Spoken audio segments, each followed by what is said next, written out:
ትንሣኤ ሙታን ማለት ምን ማለት ነው?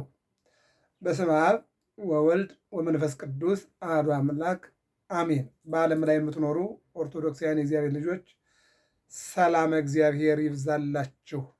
አሁን ያለነው በክርስቶስ ትንሣኤ በኩረ ኮነ እሙታን አስቀድሞ ክርስቶስ ተነሳ፣ ከክርስቶስ ትንሣኤ በኋላ እነሆ ሰዎችም ይነሳሉ ይላልና ቅዱስ መጽሐፍ። ሌሎች ደግሞ ሰዎች ደግሞ ትንሣኤ ሙታን የለም ይላሉና ትንሣኤ ሙታን ማለት ምን ማለት ነው? ክርስቶስ ተንሥአ እሙታን በዐቢይ ኃይሎ ሥልጣን አሰሮ ለሰይጣን አግዓዞ ለአዳም ሰላም እምይእዜሰ ኮነ ፍስሐ ወሰላም። ይህ ባለ 50 ከትንሣኤው ጀምሮ እስከ 50ው ቀን ሰላምታ የምንለዋወጥበት ቃለ እግዚአብሔር ነው። ግዕዙ ነው። ወደ አማርኛ ስናመጣው ክርስቶስ በታላቅ ኃይልና ስልጣን ከሙታን ተለይቶ ተነሳ። አሰሮ ለሰይጣን ሰይጣንን አሰረው። አግዓዞ ለአዳም አዳምን ነፃ አወጣው። ሰላም እምይእዜሰ ኮነ ፍስሐ ወሰላም ከእንግዲህ ወዲህ በጌታችን ትንሣኤ ለሰው ልጅ ሁሉ ሰላምና ደስታ ሆነ እያልን ነው እንግዲህ ሰላምታ የምንለዋወጠው ይሄ ነው። እንግዲህ አሁን ጥያቄያችን እንግዲህ ትንሣኤ ሙታን ምንድን ነው ነው። ዮሐንስ ወንጌላዊ በራእዩ ምዕራፍ 20 እና 21 ላይ በትንሣኤ ልቡና ያልተነሳ በትንሣኤ ዘጉባኤ አይነሳም ይለናል። ትንሣኤ ልቡና ማለት ምን ማለት ነው? 4 ትንሣኤ አለ ብለን ተነጋግረናል። አንደኛው እንግዲህ የክርስቶስ ትንሣኤ ነው። የክርስቶስ ትንሣኤ ያመኑ ክርስቲያኖች ትንሣኤ ልቡና ይሰጣቸዋል ማለት ነው። ትንሣኤ ልቡና፣ ትንሣኤ ሕሊና ማለት ምን ማለት ነው ከተባለ መልካም ስራ ለመስራት እንድንችል ከእግዚአብሔር የክርስቶስን ትንሣኤ ላመኑ ክርስቲያኖች የሚሰጥ ትንሣኤ ልቡና ነው ማለት በጎ ነገር ለማድረግ ደግ ነገር ለማድረግ ጥሩ ነገር ለማድረግ ወዘተ ይልና የዚህ ሁሉ ጥጉ ወይም ደግሞ መጨረሻው ወደ ክርስቶስ ሥጋና ደም በንስሐ መቅረብ፣ ይሄ ትንሣኤ ልቡና ወይም በትንሣኤ ልቡና የሚገኝ ነው ማለት ነው። ከክርስቶስ ትንሣኤ በኋላ ያለው ትንሣኤ ልቡና ነው ማለት ነው። ከዚያ እንግዲህ ትንሣኤ ዘጉባኤን ነው የምናየው። ትንሣኤ ዘጉባኤ በትንሣኤ ልቡና ያልተነሳ ሰው ትንሣኤ ዘጉባኤ ላይ አይነሳም ይላል። እንግዲህ በሉቃስ ወንጌል ምዕራፍ 15 ከቁጥር 1 ጀምሮ ባየነው ወንጌል ላይ እንዲህ ይሉናል። 3 ግሩፖች ወይም ቡድኖች ኢየሱስ ክርስቶስ 3 ዓመት ከ3 ወር በዚህ ዓለም እየተዘዋወረ ሲያስተምር ለአገልግሎቱ፣ ለወንጌሉ፣ ለትምህርቱና ለታምራቱ፣ ለቃል ኪዳኑ እንቅፋቱ ነው ነበረ ይላል። ምንድናቸው? ጸሐፍት የሚባሉት ታሪክ ተመራማሪዎችና ታሪክ የሚዘግቡ የሚጽፉ የሚያስቀምጡ ማለት ነው። ሁለተኛው ፈሪሳውያን ከኛ ውጭ የሚያውቅ የለም ብለው አዋቂዎች ነን የሚሉ በውስጣቸው ምሁራነ ኦሪቶች አሉ፣ የሚያውቁ አሉ፣ የማያውቅም አሉ። በአጭሩ ግን በእውቀታቸው የሚመጻደቁና ከኛ ውጭ እውቀት እኛ ካልጋገርነው ከምጣዱ አይወጣም፣ እኛ ካልወጠወጥነው አይጥምም የሚሉ ማለት ነው ፈሪሳውያን። ሶስተኛዎቹ ደግሞ ሰዱቃውያን ይባላሉ። ባለጸጎች ናቸው፣ ባለሀብቶች ናቸው። ትንሣኤ ሙታን የለም፣ ትንሣኤ ዘጉባኤ የለም፣ በሀብታችን እንኖራለን፣ መጨረሻም በሀብታችን እንጸድቃለን ብለው ለክርስቶስ የወንጌል አገልግሎት መሰናክል ሆነው ነበረ ይለናል። አሁን እንግዲህ ቅዱስ ጳውሎስ በአንደኛ ቆሮንቶስ ምዕራፍ 15 ሙሉ ስትመለከቱ ስለ ክርስቶስ ትንሣኤ ከወንጌላውያን ቀጥሎ ጥሩ አድርጎ የጻፈ ነው። ወንጌላውያን እንግዲህ ማቴዎስ 28፣ ማርቆስ 16፣ ሉቃስ 24፣ ዮሐንስ 20 ላይ ስንመለከት ምንድን ነው? ማቴዎስ 28 ላይ ተንሥአ በከመ ይቤ ያህል ዜ አስቀድሞ እንደተናገረ ተነስቷል አሉ መላእክት። አሁን ማቴዎስ እንግዲህ እንጻፈ ማለት ነው። ወደ ዮሐንስ ስንሄድ ደግሞ የዮሐንስ ወንጌል ምዕራፍ 20 ላይ እነሆ ምንድን ነው የሚለው? ማርያም መግደላዊት በሌሊት ወደ መቃብሩ ሄደች፣ መላእክትን አገኘች፣ ክርስቶስ ተነስቷል አሏት፣ ለማርያም መግደላዊትም ታያት ነው። እንደገና ደግሞ ወደ ማርቆስ ላይ ስንመጣ ያቸው ማርያም ናት ራሷ ማርያም መግደላዊት እነሆ ላይ ዮሐንስ ወንጌል ላይ ብቻዋን ናት። የማርቆስ ወንጌል ላይ ደግሞ ከብዙዎች ሴቶች ጋር ናት። ማርያም፣ ሰሎሜ፣ ሳራ የሚባሉ ሐና የሚባሉ ሴቶች አሉ። ከነሱ ጋር ወደ መቃብሩ ሄደች። ነገር ግን እነሆ ማርያም መግደላዊት ሌሎችም ሴቶች ክርስቶስ እንደተነሳ አዩ ነው የሚለው። የሉቃስ ወንጌል ምዕራፍ 24 ላይ ደግሞ እንደዚሁ ብዙዎች ናቸው። ያውን ከሙታን መካከል ለምን ፈለጋችሁ እንደተናገረ ተነስቷል። አሁን ወንጌላውያን አጠቃላይ መጽሐፍ ቅዱስን ለሚያምንና ለሚያውቅ ተነስቷል እያሉ መስክረዋል ማለት ነው። እሺ ወደ ብሉይ ኪዳን እንመለስና ልበ አምላክ ዳዊት ይዜ እትነሣ ይቤ እግዚአብሔር በመዝሙር 11 ላይ እግዚአብሔር እነሳለሁ ዛሬ እነሳለሁ አለ። ዳዊት እንዲህ አለ። ቀጠለና ደግሞ ምንድን ያለው? ይትነሳ እግዚአብሔር ወይዘረው ጸሩ፣ እግዚአብሔር ይነሳ ጠላቶቹ ይበተኑ፣ ወይዘረው ጸሩ፣ እግዚአብሔር ይነሳል ጠላቶቹ ይበተናሉ አለና አስቀድሞ ልበ አምላክ ዳዊት ከክርስቶስ መወለድ አስቀድሞ 1000 ዘመን ላይ ይንተናገረ በመዝሙር 131 ቁጥር 6 ላይ ምንድን ነው ያለው?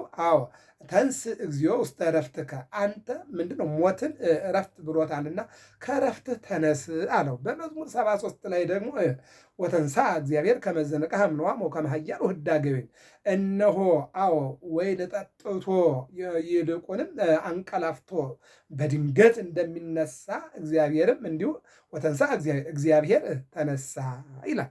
እንግዲህ ሁሉም መጻሕፍት ስናይ እግዚአብሔር ተነሳ ነው። አሁን እንግዲህ የእግዚአብሔር መነሳት የሚያጠራጥር ጉዳይ አይደለም ማለት ነው። ወደ ሌላው ለምሳሌ በአንደኛ ነገሥት ምዕራፍ 17 ላይ ኤልያስ አንድ ሕፃን ሞተበት፣ ምን አደረገ? እንዲነሳ አደረገ፣ ተነሳ ማለት ነው። እንደገና ወደ ሁለተኛ ነገሥት ምዕራፍ 4 ላይ እንምጣ። ኤልሳ አንድ ሕፃን ሞተበት፣ ምን አደረገ? እንዲነሳ አደረገ። ወደ አዲስ ኪዳን እንምጣ። የሐዋርያት ሥራ ምዕራፍ 9 ላይ ቅዱስ ጴጥሮስ ሰራተኛው ጣቢታ ሞተች፣ ጸለየና እንድትነሳ አደረገ። አሁን ትንሣኤ ያለ ማለት ነው። ሁለት አይነት ትንሣኤ፣ አንደኛ እንደሞቱ ወደ መቃብር ሳይወርዱ በጸሎት መነሳት። ይሄ ለምሳሌ ለኤልያስ፣ ለኤልሳ፣ ለጴጥሮስ እንዲያነሱ ለምነውት ያነሳ ክፍል አለ። ማነው? እግዚአብሔር ነው ማለት ነው። ከነሱ ማን አለ? እግዚአብሔር አለ ማለት ነው። ሌላው በዮሐንስ ወንጌል ምዕራፍ 11 ላይ እንደምንመለከተው አልዓዛር በአራተኛው ቀን ተነሳ። ማን ያስነሳው? መድኃኔዓለም ነው። እዚህ ጋር ሌላ ክፍል የለም። ማን ነው? እግዚአብሔር ራሱ ነው ማለት ነው። በነ ኤልያስ፣ በነ ኤልሳ፣ በነ ጴጥሮስ ግን ማን አለ? እግዚአብሔር ነው ማለት ነው። አያችሁ። ስለዚህ አሁን ወደ መቃብር ሳይወርዱ ሐዋርያት፣ ነቢያት የሞቱትን ማንሳት ችለዋል። ወደ ጌታ ስንመጣ ደግሞ ከተቀበረ በኋላ በአራተኛው ቀን እንዲነሳና እንዲያገለግለው አድርጓል ማለት ነው። አሁን መነሳት ከመጽሐፍ ቅዱስ አንጻር ስንመለከት አለ ማለት ነው እና ቅዱስ ጳውሎስ ደግሞ የማያዳግም መልስ ሲሰጥ እናያለን። ምንድን ነው የሚለው? አንተ ሰነፍ ገበሬ አለ፣ አንተ የዘራኸው ስንዴም ከሆነ ባቄላ ሳይሞት ሳይበሰብስ አይበቅልም አለና ያልሞተ ያልበሰበሰ ዘር እነሆ ዝም ብሎ ይቀራል፣ ወይም አዕዋፋት ይለቅሙታል እንጂ አይበቅልም። ለመብቀልና የአዝመራ ባለቤት ለመሆን የተዘራው ዘር ቅንጣቱ መበስበስ አለበት አለ። ያ ሲሆን ደግሞ እነሆ የሰው ልጅም ይሞታል፣ ይነሳል፣ በትንሣኤ ዘጉባኤ ይከብራል አለና በገበሬ መስሎ አስተማራቸው። አሁን ትንሣኤ ዘጉባኤ የለም ብለው ለጠየቁት ሰዎች መልስ መለሰላቸው። የበሰበሰውን እህል ተመልክተው በቅሎ ስለ አንዱ ፋንታ 30፣ 60፣ 100 ፍሬ ያፈራል አለ። ወደ ጻድቃንማ መጣ። ሁሉም እያንዳንዱ እነሆ ይሞታል፣ ይቀበራል፣ ይነሳል አለ። ከተነሳ በኋላ እንደ ስራው ባለ 30፣ ባለ 60፣ ባለ 100 ሆኖ በእግዚአብሔር ፊት ይቀርባል፣ ወደ መንግስት እግዚአብሔር ይገባል አለና ትንሣኤ ዘጉባኤ እንዳለ አሳመናቸው። አንዱ ይሄ ነው። ሁለተኛው እንግዲህ ቅዱስ ጳውሎስን የጠየቁት ጥያቄ ደግሞ ምንድን ነው? እሺ ይነሳ፣ ግን ኃጢአተኛውና ገዳይና ተገዳይ ገዳይና ተገዳይ፣ ሌባና መጽዋች፣ ቀማኛና የሚሰጥ፣ አመንዝራውና ጻድቁ አንድ ላይ ይቀበራሉ፣ እንዴት አንድ ላይ ይነሳሉ ወይስ ምንድን ነው የሚል ጥያቄ ጠየቁት። አሁን ደግሞ ለዚህ መልስ አመጣ። ስንዴና ኑግ አንድ ላይ ይዘራሉ አለ። ቀጠለና ምን አለ? ስንዴው ስንዴነቱን ይዞ ይበቅላል፣ ኑግም ኑግነቱን ይዞ ይበቅላል። ሁለቱም ግን እነሆ አንድ ሆነው አይመጡም። ኑግ ኑግነቱን ይዞ ነው የሚመጣው፣ ስንዴም ስንዴነቱን ይዞ ነው የሚመጣው አለና ቀጠለ ምን አለ? ስንዴና አፈር አብረው ይዘራሉ አለ። የሚገርመው ነገር አፈሩ በአፈርነቱ እዚያው ላይ ይቀራል፣ ስንዴው ደግሞ በስንዴነቱ ይበቅላል። በእንዲህ አይነት መልኩ ነው እያለ ማስተማር ጀመረ ይልና ከዚህ በኋላ ሶስተኛ ጥያቄ ልብ አድርጉ። እሺ እንግዲህ ትንሣኤ አምነናል አሉ። ትንሣኤ እንዳለ አምነናል አሉ። እሺ ክፉውም ደጉም አብሮ ይቀበራል። በትንሣኤ አብረው ይነሳሉ ወይ ወይስ እንዴት ነው የሚነሱ? ጻድቁ ኃጢአተኛ ሆኖ ኃጢአተኛው ጻድቁ ሆኖ ይነሳሉ የሚል ጥያቄ ነው የጠየቁት። ስለዚህ ሁሉም እያንዳንዱ ኑጉ ስንዴነቱን ስንዴው ነው የሚነሳው አለና መለሰላቸው። ሶስተኛ ደግሞ የጠየቁት ጥያቄ ምንድን ነው? የሰው ልጅ ወደ መቃብር ይወርዳል አሉ። ጥሩ ነው። መቃብር ከወረደ በኋላ ይነሳል። እሺ ጻድቁም በጽድቁ ኃጢአተኛውም በኃጢአተኝነቱ ይነሳል። በምድር ያልተቀበረ አውሬ የበላው ጅብ የበላው ዘንዶ የበላው አንበሳ የበላው ውሻ የበላው እነሱ አኝከው የበሉት አውሬው ጋር ነው የሚነሳ? ጅቡ ጋር ነው? ከአንበሳው ጋር ነው? ከዘንዶ ጋር ነው? ከውሻው ጋር ነው የሚነሳ የሚል ጥያቄ ነው የጠየቁት። ከባድ ነው፣ አጠይቁ አይባልም። ይህንን ግን ሲጠይቃቸው ምንድን ነው ያሉት? በቃ ቅድም የተናገርኩት ነው። ማሽላና አፈር አብረው ይዘራሉ። ገበሬው ሲዘራ አፈሩና ማሽላውን ይዘራል። ማሽላው በማሽላነቱ ይበቅላል፣ አፈር ደግሞ አፈርነቱን ይቀራል። አሁን ልብ አድርጉ። ውሻው ሰው በላ ወይም ጅቡ ሰው በላ፣ ሁለቱም ወደ አፈርነት ተቀየሩ። ከዚህ በኋላ የሰው ስጋ ይነሳል፣ ትንሣኤ ዘጉባኤ ያለው። የጅብ ስጋ ግን አይነሳም፣ አፈር ሆኖ ይቀራል አለና መለሰላቸው። ይህም መክብብ ሰሎሞንም በመክብብ 3 ላይ ምን ብሏል?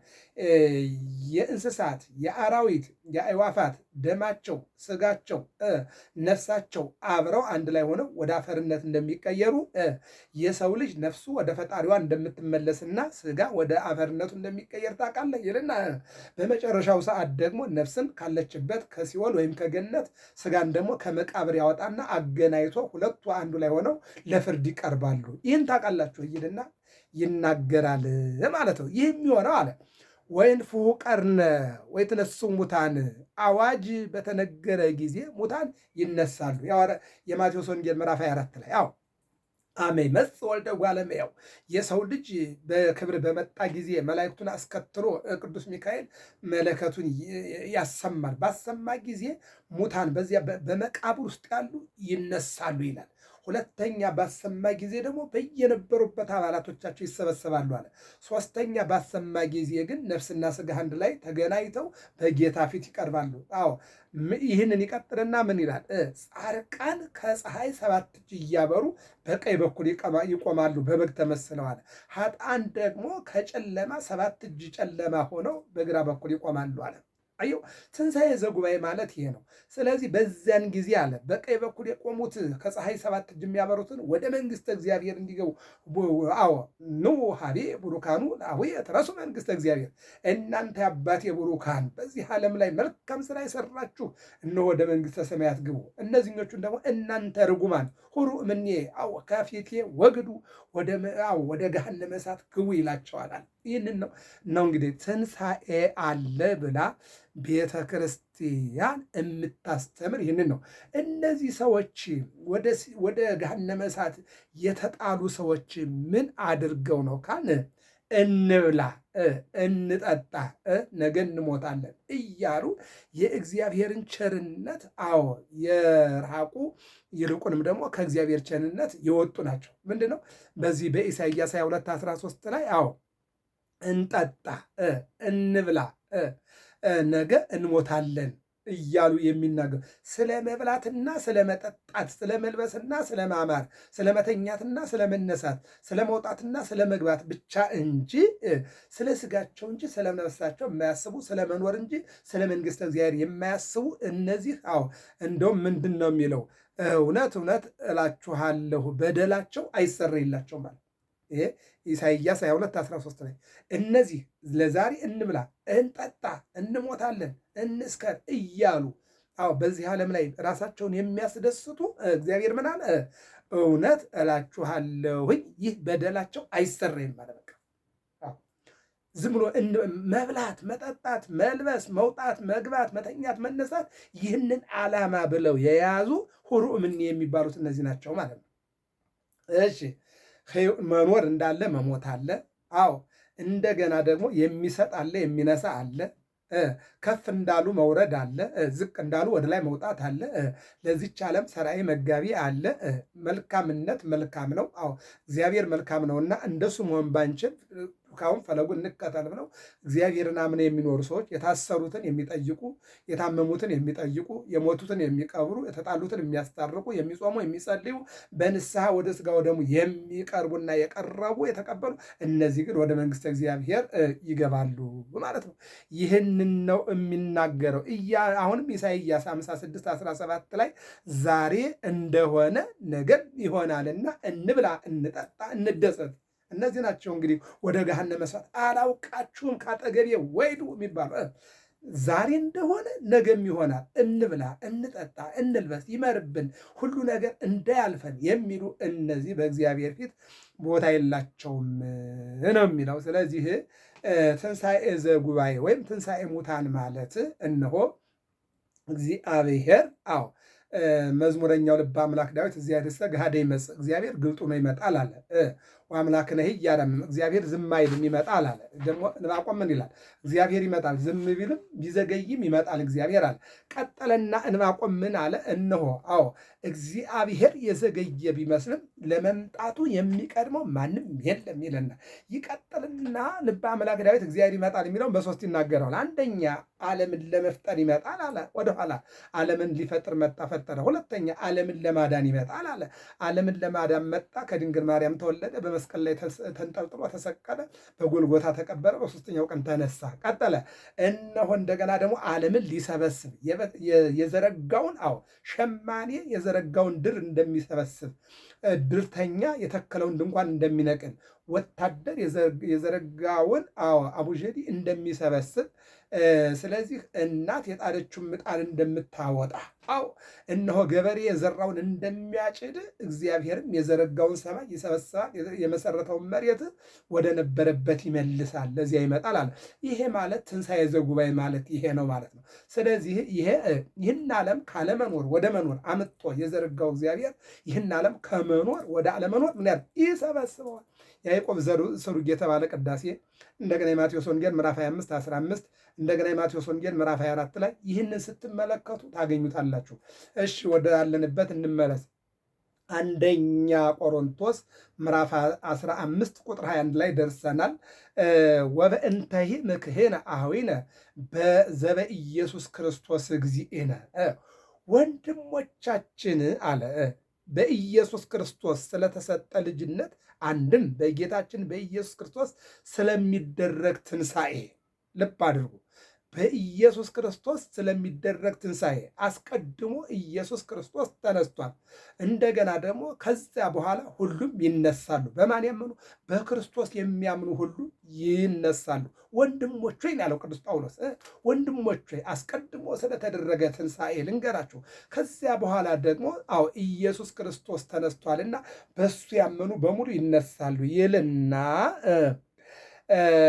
ቦኑ ለአድልዎ ለሰብ ዘተበአስኩ ምስለ አርዌ በኤፌሶን ይላል ቅዱስ ጳውሎስ። በውኑ ለሰው ይምሰል በሐሰት ጳውሎስ ቁም ነገርም የለውም ወይም ደግሞ ቁም ነገር የለውም ብላችሁ ታስባላችሁ? እኔ በቀን ከአውሬ ጋር የታገልኩት አለ የክርስቶስን ትንሣኤና ስቅለቱን መከራውን ለእናንተ እናገር ዘንድ እግዚአብሔር ስለመረጠኝ ነው ይልና ጳውሎስ ምንድን ነው የሚለው? በገባበት ይወጣል ይበሉኝ ብዬ በኤፌሶን ከአውሬ ምድር ጋራ ተጣላሁን፣ በቁሙ ለአንበሳ ሰጠውታልና ተበአስኩ ምስለ አርዌ በኤፌሶን አለ። አንድም ከአርዌ ምድር ከእለእስክንድሮስ ጋር ተጣላሁን፣ በግብሩ አርዌ አለው። ምን ተእንከ ይበቋኒ ለመ ኢይሕየው ሙታን፣ ሙታን ካልተነሱ ምን ይረባኛል? ምን ይጠቅመኛል አለ። አውሬ ያለው ሄሮድስ ነው። ከሄሮድስ ጋር የታገልኩት ዝም ብዬ ነው። አርዌ ያለው እለእስክንድሮስ ነው። ከሱ ጋር የታገልኩት ዝም ብዬ ነው። ማስተማሬ ትንሣኤ ሙታን አለ ማለት ንስሐ ግቡ ሥጋው ደሙን ተቀበሉ ማለት ትንሣኤ ሙታን ባይኖር ነው ወይ እያለ ይናገርና ምን ይላል? ንብላ ወንስተ ጌሰመ ንመውት፣ ያንኑ አመጣው። እንብላ እንጠጣ ነገ እንሞታለን ይላል። በፍና ተሳልቆ እያስሕቱክሙ፣ አያስቷችሁ አዎ ሞት እንዳለ ትንሣኤ አለ። ማጣት እንዳለ ማግኘት አለ። አዎ መክበር እንዳለ መዋረድ አለ። መዋረድ እንዳለ መክበር አለ። መስተደድ እንዳለ መመለስ አለ። መታመም እንዳለ መሞት አለ። የታመመው ሁሉ አይሞትም፣ ጤናማው ሁሉ አይኖርም። እነሆ ስለዚህ ለዚህ ዓለም ሰራይ መጋቢ ያለ የነበረ እግዚአብሔር አለና ተመለሱ እያልኩ ማስተማሪያ ትንሣኤ ሙታን ስለ አለ ነው እያለ ይናገራል። ኢያስቱክሙ አዎ ምንድን ነው የሚለው? ክፉ ነገር በጎውን ግብር ይለውጠዋልና ጽንጽንያ ከልብ ያማስር አፈወ ቅብጦመ ያለውን ሰሎሞን እንዲህ ለውጦ አነበበው። አንድም ምስጢሬን የሚባል ፈላስፋ እንዳለ በቁሙ እስመ ነኪር እኩይ ያማስን ግዕዘ ሰናይ ብሎ አንቦታል። ትግሁ ለጽድቅ ትጉ አለ። ሰራይ መጋቢ አለ በሉ። ኢያስቱክሙ አያስቷችሁ፣ ይልቁንም ደግሞ የለም አትበሉ። እግዚአብሔር የለም አትበሉ። ሰውን አለ ብትለው ላይኖር ይችላል፣ የለም ብትለው ሊኖር ይችላል። እግዚአብሔር ግን አለም ብትለው አለ፣ የለም ብትለው አለ። አዎ ይሰጣል ብትልም ይሰጣል፣ አይሰጥም ብትለውም ይሰጣል። እግዚአብሔር ሰው ይሰጠኛል ብትል አይሰጥም፣ አይሰጠኝም ብትል ደግሞ አይታወቅም፣ ሊሰጥ ይችላል። እግዚአብሔር ግን አይሰጥም ብትለውም ይሰጣል፣ ይሰጠኛልም ብትል ይሰጣል እግዚአብሔር። ምክንያቱም በባህሪው እንጂ በሰው ልመና እግዚአብሔር አዎ እነሆ የሚታለል አምላክ አይደለም፣ ስለሚያስፈልግ ብቻ። በዚህ በኪዳኑ ላይ ምን ይላል? ወዘእንበለ ንሳልዩ ፍትወተነ ዘእምፈቃዱ፣ ከፈቃዱ የተነሳ ሳንለምነው ለእኛ የሚያስፈልገንን አውቆ ይሰጠናል ነው የሚለው። ትንሣኤ ሙታን አለ በሉ ወኢትስሐቱ፣ ትንሣኤ ሙታን የለም አትበሉ። ይህን ነው እንግዲህ ቅዱስ ጳውሎስ ምን አለ? ትንሣኤ ሙታን ማለት ምን ማለት ነው? አንድ ገበሬ የዘራውን እንደሚሰበስብ ሁሉ እግዚአብሔርም የዘራውን ይሰበስባል፣ የተከለውን ይነቅላል፣ የዘረጋውን ይሰበስባል። ስለዚህ ትንሣኤ ሙታን የለም አትበሉ። እግዚአብሔር የለም ብትሉት አለ፣ አለም ብትሉት አለ። ስለዚህ ትንሣኤ ሙታን ጉዳይ የእግዚአብሔር እንጂ ያንተና ያንቺ የእናንተና የእናንተ አይደለምና ትንሣኤ ሙታን የለም አትበሉ ይልና የጌታችን ትንሣኤ የጌታችንን ትንሣኤ የማያውቁ ሰዎች አሉና ትንሣኤ ሙታን የለም ብለዋል እንጂ እሱን አልተነሳም ብለዋል። እና እንዲህ አለ ቢሉ ትንሣኤ ሙታን የለም ካሉ እሱንም አልተነሳም ያስበላቸዋልና ትንሣኤ ሙታን የለም ብለው ከተከራከሩ ክርስቶስንም አልተነሳም ብለው አምነዋል ማለት ነው። ስለዚህ ክርስቶስ አልተነሳም እንደማይባል ትንሣኤ ሙታንም የለም አትበሉ። ክርስቶስ አልተነሳም እንዳትል መጽሐፍ ቅዱስ እንዳለ ጠቅላላ መነሳቱን እየተናገረ ነው። የክርስቶስን መነሳት ካመንክ ደግሞ ክርስቶስ እንደተነሳ በክርስቶስ ያመኑ ሁሉ ይነሳሉ ይላል ወንጌል ማለት ነው። ሰራኢ መጋቢ ትንሣኤ ሙታን የለም እንዳትሉ፣ አዎ ሰራኢ መጋቢ ትንሣኤ ሙታን አለ እንድትሉ ነግራችኋለሁ። ሰራኢ መጋቢ ለዚች ዓለም አላት። በፀሐይ አብስሎ በዝናብ አብቅሎ የሚመግብ ክረምትና በጋን ሙቀትና ቅዝቃዜን መዝራትና ማጨድን ሞትና ሕይወትን ብርሃንና ጨለማን አዎ ማጣትና ማግኘትን የሚያፈራርቅ እግዚአብሔር እንዳለ ትንሣኤ ሙታንም አለ ብላችሁ እመኑ ይልና ሃሎ ዘይብል እፎ የተነሱ ምጉታን ወበአይ ነፍስቶሙ ያህየው እንዲህ የምትለን ምን ሰምተሃል እንደሆነ ሙታን እንደምን ይነሳሉ? ከፈረሱ ከበሰበሱ በኋላ እንደምን ያለ አካል ገዝተው ይነሳሉ የሚል ሊኖር ይችላል አለ ቅዱስ ጳውሎስ። ይልና ምን ሊኖር ይችላል ይልና ራሱ ሲመልሰው አንተ የቆሮንቶስ ገበሬ አንተስ እንኳ የዘራኸው ዘር ካልፈረሰ ካልበሰበሰ አይበቅልም። አንድም የሃዩኑ ይበቅላልን?